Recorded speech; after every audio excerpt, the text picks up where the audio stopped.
Are we doing a show? Brilliance. Yeah, we're doing a show. Oh, okay. You know, it's amazing. It's really amazing. You know what? The shirt is, I don't know, it has to be about 15 years old, at least. Probably. I know I bought that for you. Maybe even more, because I remember times going when we went on vacation. Yeah. I had this shirt, and this shirt has held up so well. It's a nice feel to the shirt. Sometimes you buy T-shirts, and they're either really coarse, and they always stay like sandpaper, or they're so thin you can kind of see through it. And this one has held up really, really well. So that was worth the $5 I paid for it. It was, and I like it, and I wore it today. Yes, because I wanted it to match up with my bling. That the bling is what the kids are all That's into. real bling, isn't it? So this is real bling. You said from New York. Yes. The state somewhere in New York. That's where all the hip hoppers are. And yes. I'm into hop hip. So I'm trying to be like the kids. You're the hop hipperist. So trying to keep in fashion and keep up, keeping up with the younger generation. You're trying to keep up with the Johnsons. Remember, generations, because the generations are spread now. They're we gapping. have a lot of generations amongst us still. We're losing. Well, we'll get into that later. Yes. Let's start a show right now. What? Huh?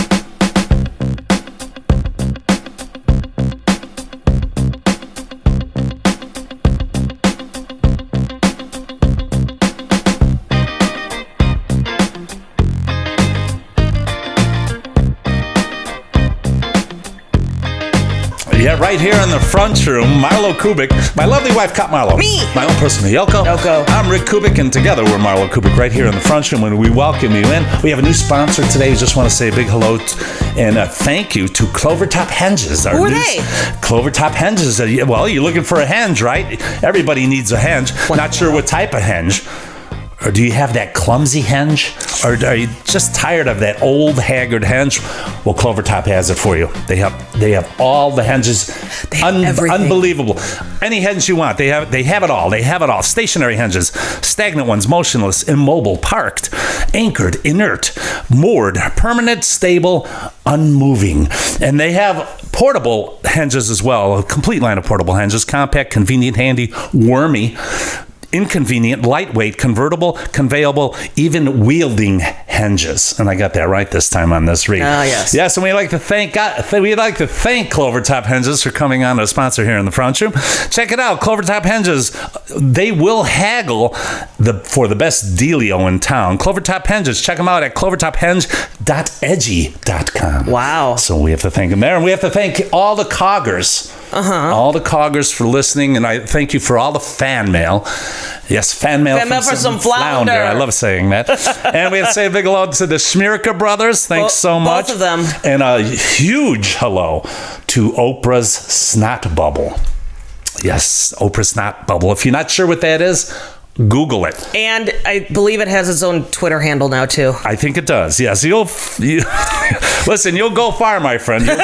You'll go far, my friend, in life as long as you keep walking. So just remember that. Oh, God. You might not remember where you came from. That's one of my lines, or how to by get the back. way. That's one of my lines. Right here, terrestrial radio. That's what we're treating it as, even though we're in the front room online. You can check it out at YouTube. Right? You can check it out on YouTube. MySpace. All the young kids are on MySpace again. This is what I'm hearing. What about Sphincter.com? Sphincter.com. Sky Sphincter. Oh. Yeah, they changed it now. Updated. They upgraded. A Sky Sphincter. And you can check us out on Yentelyak as well. Yentelyak Arspanger. For the British, Arspanger, Master Beaker listening out there. Goodness. And the new one, they have, the Facebook and all that. You could go to the Front Room, FRUNCH, Front Room on Facebook and YouTube, our YouTube channel. The Front Room group is on Facebook. Correct. Now they have Your Spaced. Your Space. Your Spaced, yeah. So you can check us out there. May not be able to find us here in the studio because we're not in a professional building. We're here in Brentwood Studios at the amateur building. Yes. Building B. So, there's actually a toilet behind that light. And if you have any complaints, direct it to Ange. Yes. Ange is our complaint director. Ange will take everything. Here in the front room. And you could go to the complaint department. If you can't find them there, check the garage or online. Or if you're not not sure, just go to complainingtoange@speedball.snort. So Nice. that's just another thing. Fully croissant right here in the front room. A variety of oddments in chat. Yes, a show unlike ribbon candy. A show unlike ribbon candy. Thank stale God. and sticky. Yeah, my sister loves ribbon candy. You ever had? What is that? I don't think anyone ever eats it. They just have it in their house. And then I've actually seen places that sell glass candy that looks like the ribbon candy. The only good thing about that is it doesn't get sticky. Oh, it doesn't mold together because if you leave it in You the try bowl. to pick up one piece and you get the whole thing, including the bowl. Well, I remember as a child, I would be at Grandpa's house, and he'd have a bowl of that, and it looks wonderful when you first see it. It's all colors and shiny. And before you even put it in your mouth, it appeals to kids. Like, wow, look at that stripe and shiny and twisty and turns and curves. it's all pretty. And then you put it in your mouth and you're like, "Bleh, let me wash it down with some wine." That is good. That's my Andy Griffith, by the way. Yeah, it is. Right here in the front room, looking through the picture window of life. Almost like the little theater screen from Garfield Goose. And I'll get my speaking together. One of these days. Theater of the Mind right here in the front room. Yes, it is a show that has sundries. Yes. We have sundries. The French Provincial of Radio. If you didn't know that, yes, the French Provincial of Radio. Oh, it's very nice to be with you. You know, it's funny. The generation gaps, I should say, plural. Yes. Many. And you're now I'm a baby boomer. You're the Generation X. I'm Gen X. Now Gen X, this is so weird. They call it Gen X, aka what? Don't know. No. AKA the lost generation. This is true. This is true. I had to do my research. Actually, I gave the research department off Meaning today. you gargled it. You Googled it. Yes, I gargled it. I gargle with wine. Wow. Maybe I've had too much. Okay. You Googled it. I'm So, the lost generation. You are the lost generation. But you found me. Right, I did. I did. Thank God. So now I'm part of the found Thank generation. the Lord, I should say. I was found by a baby boomer. Generation X. And this is the other odd thing because this is something you totally don't eat or like. Me? Yeah. What don't you eat that I always say, how could you not eat? Mayonnaise? Close. You put the mayonnaise on a... Liverwurst? No, you put sandwich. Yes. Generation X. She hates sandwiches. How can anyone hate sandwiches? I prefer something deconstructed. I mean, I like the sandwich with the I regular like everything bread. with the sandwich. I just Yeah, eat but it all see, separately. the thing is, the big sandwiches you get from wherever, Poor Boys or what do they call it? like Subways. And Subways stuff. or something. They got all the bread. See, my dad just used regular bread. Yeah. And like 3 pounds of meat. You know, so that's what happened. But Generation X, known as the sandwich generation. And I kid you not. Yeah, I fell off the truck during that. Have you ever heard that? No, I've not. It's so weird. But I'm not a sandwich person. I know. I don't know. You can't have a salami sandwich with tomato and onion and a little bit of a little slither of mayonnaise. No. Potato chips. Sometimes put potato chips No. on top and crunch it down. No. Boy, what am I going to I'll eat salami, I'll eat tomato, I'll eat onion, and I'll eat potato chips. Not all together between bread, and definitely not with mayonnaise. Family's weird. Her and her sister don't like sandwich. My parents eat sandwiches, Her and her and sister my don't parents like sausage. mayonnaise. They don't like pork sausage or sausage. No. What kind of family is that? We grew up with bacon. I think you were on the sweets a lot, too. When I was a kid, Yeah, I've the gotten sweets. off that big time. Yeah, I'm more of a salty guy, and I don't mean that in a weird way. No, we're more when it's salty or savory. Right. You and I go more toward the salt than the savory. We rarely have sweets in our house. We rarely get dessert. We will on occasion. I get a hankering, especially if you get those bunt cakes or whatever the hell they are. Whatever the hell they are. Yeah. All right. So Generation X, born between 1965 and 1980, generally a 15-year span. Mm-hmm. Now, the weird thing is, this I did not know. Now, I'm a baby boomer. That's Yes. a wider span. That's a big. About 1946 to 64-ish. It's over 20 years. Baby boomers, 46, 56. Yeah, almost 18, 20 years. Yeah. because 65 was the Gen X. Interesting. And before the baby boomers, do you know what? I didn't realize this, but they called stick people.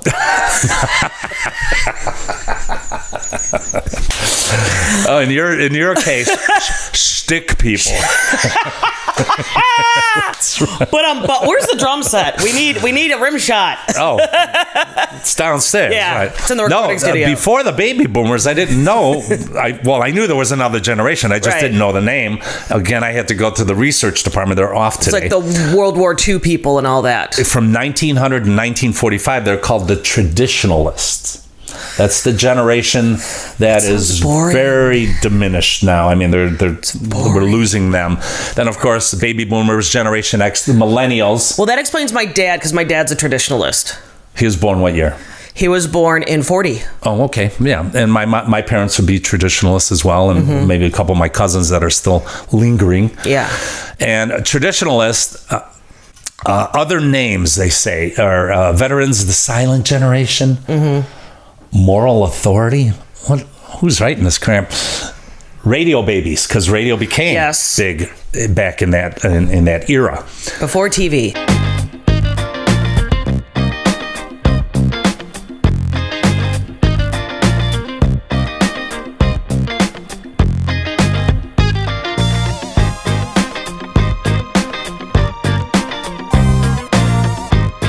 There was a Gen Y. Is that the same as... Oh, Gen Y. I don't see a Gen Y. There was a Gen Y is millennials. The millennials, also known as Gen Y, Gen and then Y. there's Gen Z. Yeah. And then there's another name for the millennials. They're called echo boomers. I like that. Echo boomers. I call them kind of annoying sometimes. Chief friendship officers is another term that they use. I'm not making this up. That sounds like a great career path. 24/7. I want to be Chief Friendship Officer. Hi, Chief Friendship Officers. Oh my God. You're called post boomers too. So famous people in traditionalist era, Bob Dole. I guess he was popular back. Liz Taylor. Baby boomers, Bill Clinton. Why would they put Bill Clinton in my category? That's when he was born. That's what they're saying. Oh, I thought they were famous then. No, it's who was born during those times. Where's that research department? See, they're not doing their job. They were just born then. Oh. Well, a lot of people were born. Maybe you need to check Giggle.com instead of Google.com. Meryl Streep's in there, too. We're talking about the years they were born. And you know who made your list? Let's see. Dancer, you're a dancer, right? Yeah.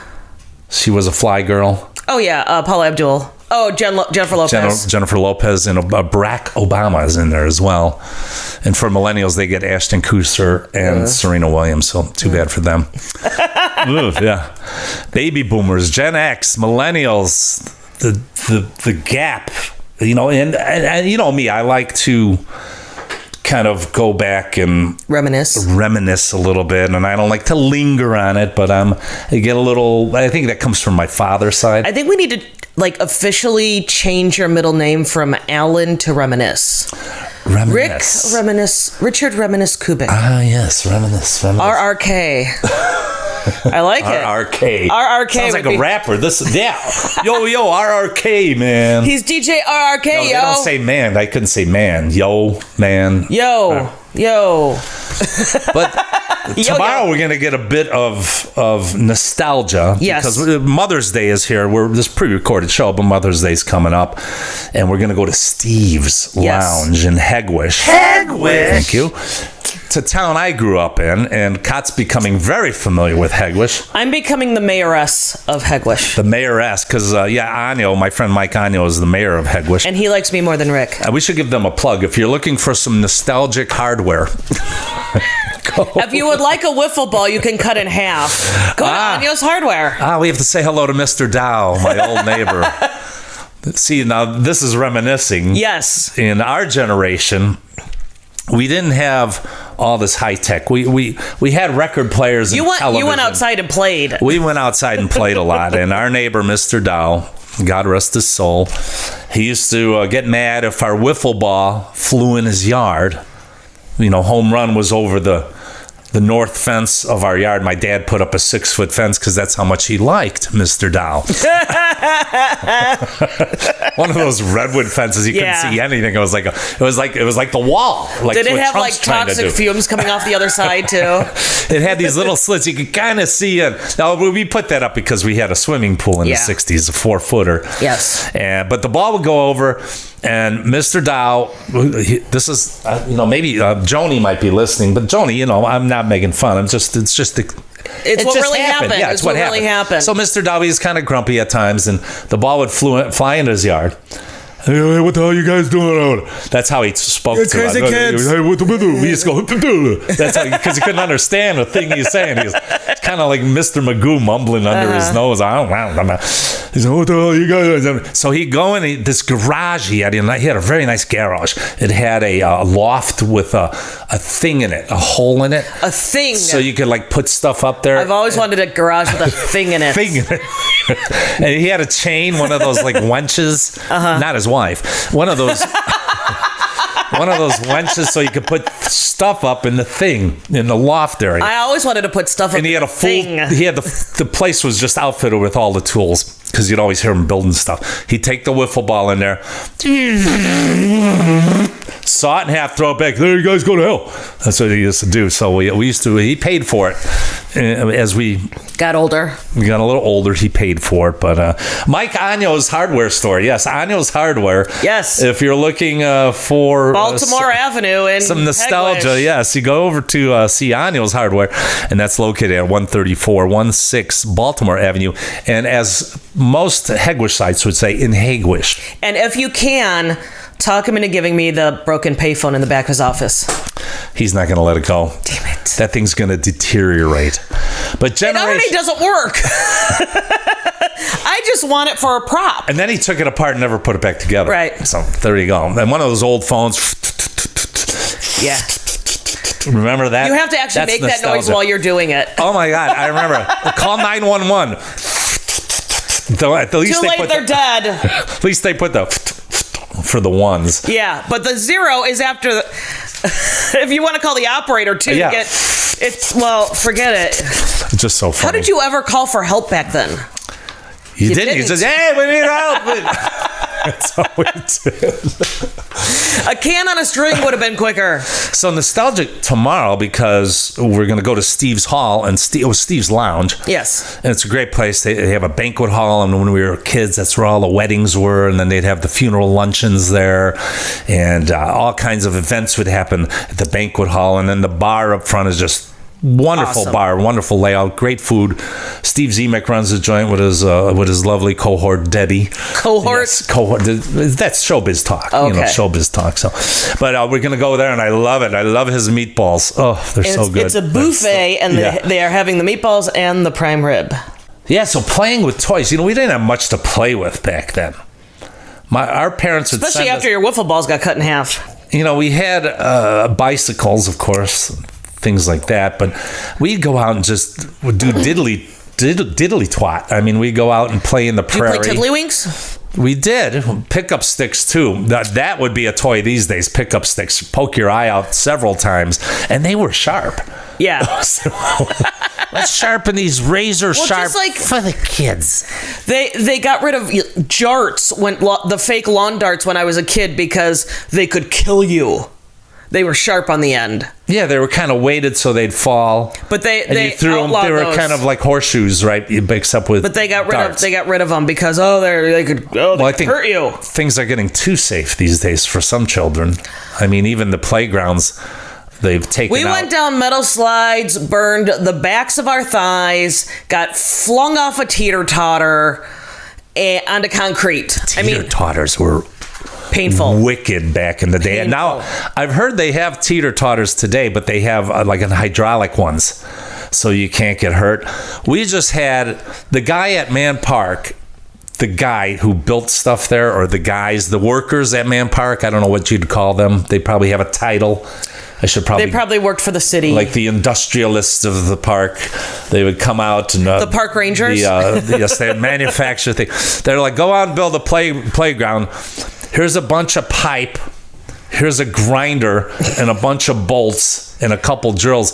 And Make as much as you can. Here's some wood, too. And some shiny metal. Make sure you face that towards the sun. And don't put it on grass. Whatever you do. Put it over Put it in asphalt. the parking lot. We had... those teeter-totters we had in Man Park, it was one big long pipe. I think they just took the pipes from the street lights and laid them down and bolted them on a hinge of sorts, and then put a wooden seat on each end with a little handle right by your crotch. Yeah. And then if you had two people who were relatively the same weight, you could have some fun. But regardless of the weight of each, when one got off, if they let go of it, boom, right on your tailbone. Oh, we had mean kids that would do that on purpose. Yes. So you would be up, and the guy would just take off. And there was no way to stop it, because what are you going to do? Put your feet down and break your knees? And if your foot got caught under there, and there was just a big pipe that would grind into, that was a little dirt by us. It wasn't on concrete. There was a little dirt by us underneath that one. They put the concrete over the monkey bars. Yes. No, under the monkey bars. Under the monkey. Over. Yeah, that would be hard. Over. Hey, I've got the ceiling. Wow. Now that's some industrial engineering. Our monkey bars were just sharp corners, bolts. They didn't even grind it. A little sand. I got to go to lunch. So the sander said, it was a lot of fun, though. A lot of fun. Then you had that like whirly twirly thing, and people would just try to jump off that. Yeah, let's get the kids sick. I never liked spinning. You'd have the one guy on the end go shoom, shoom, shoom, trying to get you to go, and then all of a sudden someone tries to jump off and they break an ankle. Right. Because you're jumping onto concrete. And we had wonderful swings there. We had wooden swings, a big flat wooden thing. And if you sat on that with shorts, you got a big old splinter in your thigh. Well, these were nice and sanded at first. Oh, really? But what I liked about those, I hated the loop, the belt loops. Yeah. Because you couldn't stand. See, we used to stand and swing and then dive bomb off. This is when I was onto concrete. This is when I was very, very agile. Well, we had some lawn around it. They didn't put it all on concrete. They had some dirt underneath. Okay. And we used to love when it got really dry and hot out, because then we'd start swinging really high back and forth on our feet. We keep swiping our feet in this like dusty sand, making clouds of dust. And the neighbors across the street, the old ladies across the street, have all the windows open during the summer. And it's going into their house. Hey, well, you turn the dust is coming, because we just love doing that kind of stuff. This is what kids did when they had fun. Yeah. You were lovely as a child. Remember the spring horses, too? They used to have these little horses with springs on them. We didn't have those at the playground where I grew up, but you and I did find some recently as adults. And over here near our neighborhood. As adults, when you sit on them and you weigh more than 200 pounds, they just tip over. Well, when we were teenagers. I think you need to be under 100 pounds for those to actually work. And then when we were teenagers, we tried to break those things. We would ride them on the front and try and bend them. We had a wonderful park by us, though. It had a wonderful pool. Yeah, Man Park was really cool. Yeah, I like going back to the old town. And, for you, maybe you're not... I still live in the town where I grew up. Yeah, you never really... And a lot of the stuff that I loved is gone. Right. Oh, of course you're not as old. I'm a little older than you are. A little. Getting old is getting old. It's daft dribbles through the wakeless slumber. I can't sleep. What is that about? I don't know. I wake up 2, 3 in the morning and just up. Yeah, getting old is getting old. Getting old is getting old, and it's just I'm hating it. I don't know why. But it's getting old. Well, it's hitting me in the wrong way. Yeah, I guess so. Well, you've been in the front room with MarlowKubic, my lovely wife, Kat Marlow, my own person, Yoko. And now a little closing for you. For love is where grammar has meaning and arithmetic not so much. I carry my love for all of you everywhere I go, even though I don't wear a fanny pack. Thank God. Yeah, thank God. Love is keeping the gutters free of clutter, to let love flow. For love is the aftermath of a mouthful of wine. Love is sharing one's crosshenge. Love is laughing at each other, even more laughing at others, with others. Together. For love is within me for you, and both of us send you all of our love. We'll see you next time right here in the front room. Bye, everybody.